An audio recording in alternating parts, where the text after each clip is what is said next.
रात के 2 बज रहे थे। रैना गहरी नींद में सोई हुई थी। रैना का फोन बार बार वाइब्रेट हो रहा था। फोन पर आकाश लिख कर आ रहा था। रैना की आंख हल्की सी खुली। वो पूरी तरह नींद में थी। उसने फोन के स्क्रीन पर नजर डाली। आकाश का नाम देखते ही उसने फोन काट कर साइलेंट ऑफ कर दिया और दूसरी तरफ करवट लेकर सो गई। और गहरी नींद में पर एक एक दिल दहला देने वाली चीख ने उसे इस गहरी नींद से उठने पर मजबूर कर दिया। कोई रो रहा था, बिलख रहा था, रैना का नाम ले रहा था और कह रहा था, मुझे बचा लो रैना। रैना को थोड़ी देर तक समझ ही नहीं रहा था कि उसने जो यह आवाज सुनी यह उसका वहम था, सपना था या हकीकत। यह आवाज बार बार उसके कानों में आ रही थी। कुछ ही सेकंडों में उसे यह पता चल गया, यह आवाज आकाश की है और यह स्टोर रूम की तरफ से आ रही है। रैना हड़बड़ाते हुए अपने फोन की फ्लैशलाइट को ऑन करती है और स्टोर रूम की तरफ भागने लगती है। वो इतनी घबराई हुई होती है कि उसे यह भी ध्यान नहीं रहता कि उसे शायद कमरों की लाइट्स ऑन कर देनी चाहिए थी। वो जितना स्टोर रूम के करीब पहुंच रही थी वो आवाज उतनी तेज होती जा रही थी। रैना, मुझे बचा लो, वह मुझे मार डालेगा। कौन मारने वाला था आकाश को और आखिर क्यों? रैना दौड़ते भागते, रोते चिल्लाते आखिरकार स्टोर रूम पहुंच जाती है। डर और घबराहट से कांपते कांपते रैना स्टोर रूम के दरवाजे को जोर से धक्का देती है। स्टोर रूम का दरवाजा खोलते ही रैना चौंक कर खड़ी हो जाती है। उसका जी कर रहा था कि जोर से चिल्लाए पर उसके हल्क से आवाज नहीं निकल रही थी। उसे अपनी आंखों पर भरोसा नहीं हो रहा था जो वो देख रही थी। क्या वो सच था? क्या यह सच में हो रहा था?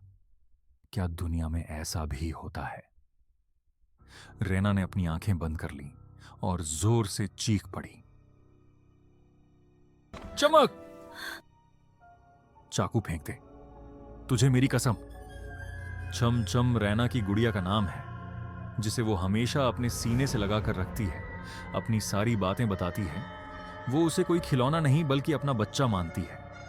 वो उसे रोज नहलाती है, उसे सुंदर सुंदर फ्रॉक पहनाती, उसके बाल तरह तरह के क्लिप और रबर बैंड से बांधती है, उसे रोज खाना खिलाती है, लोरी गाकर अपने गोद में सुलाती है। जब रैना खुश होती है तो चमचम के साथ नाचने लग जाती है और जब कभी उदास होती है तो चमचम को गले से लगाकर फूट फूट कर रोती है। आज 2 साल से चमचम रैना की जिंदगी का सबसे खास हिस्सा है। रैना उसे लिए बिना कहीं नहीं जाती, चाहे लोग उसका कितना भी मजाक उड़ाए। अभी थोड़े ही दिन की तो बात है, रैना अपने ननद के बर्थडे पार्टी में गई थी। अपनी चमचम को लेकर उसने उसे कितने प्यार से सजाया था, इतने प्यारे फ्रॉक और जूते पहनाए थे। चमचम की बैटरी ऑटोमेटिक थी, जब भी उसे मन होता था वो ऑटोमेटिक मम्मा मम्मा बोलना शुरू कर देती थी। पार्टी में चमचम का अचानक मम्मा मम्मा बोलने पर रैना के चाची सास ने उसे कितना बुरा भला सुनाया।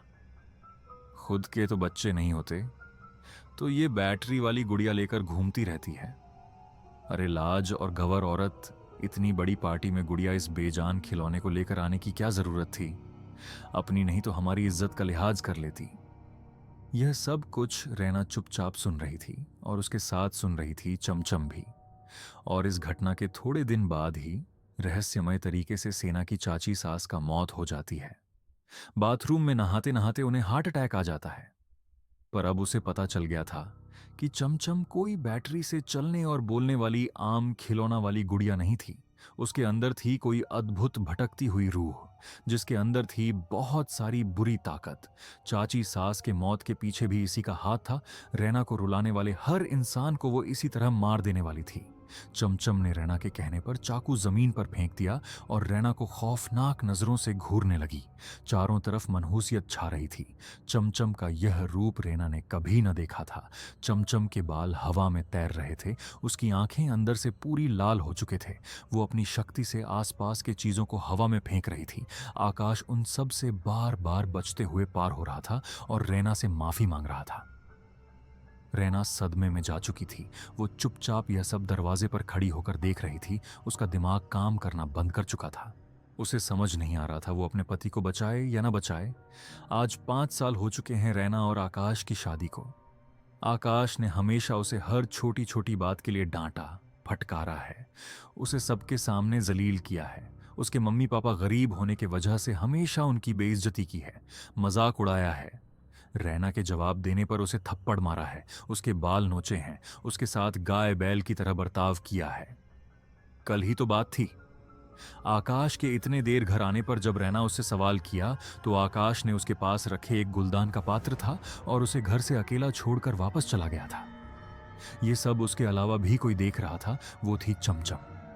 उसे भी यह सब देखकर उतना ही दुख हुआ जितना कि रैना को। तब रैना ने रोते रोते चमचम को गले लगाकर कहा था, अगर एक खून मुझे माफ होती ना चमचम, तो मैं इस कुत्ते को मार डालती। पर रैना ने तो यह बात गुस्से में कहा था। उसे आकाश से कोई नफरत नहीं है, बल्कि उसे तो कि ससुराल वालों ने बहुत गलत बर्ताव किया है। और आकाश तो उसका हमसफर है, उसने भी कभी उसका साथ नहीं दिया। स्टोर रूम की टूटी हुई खिड़की के कांच बाहर जल रही रोड लाइट की धीमी धीमी रोशनी आ रही थी। बाहर जोर जोर से आवाजें कुछ सेकंड हो रहे थे, जैसे उन्हें भी अंदाजा हो चुका था इस खौफनाक मंजर का। रैना किसी गहरी सोच में यह तमाशा देख रही थी। चमचम की हैवानियत बढ़ती ही जा रही थी। वो अब आकाश को अपनी शक्तियों से इस दीवार से उस दीवार में फेंक रही थी। आत्माओं की शैतानी शक्तियां रात के आखिरी पहर में अधिक बढ़ जाती है। रैना की घबराहट से छाती धक धक कर रही थी। वो बार बार चमचम को आवाज लगा रही थी, पर चमचम अब वो चमचम नहीं थी। एक शैतानी हंसी हंस रही थी, जैसे आकाश को तड़पते हुए देख उसे मजा आ रहा हो। आकाश के माथे से, नाक से, मुंह से खून निकल रहे थे। रैना बार बार चिल्ला जा रही थी, चमचम आकाश को छोड़ दे, देख वो तेरे पापा हैं, उन्होंने ही तुझे इस घर में लाया था। नहीं, आपको लगेगा चमचम उसको तड़पा तड़पा के मार डालेगी।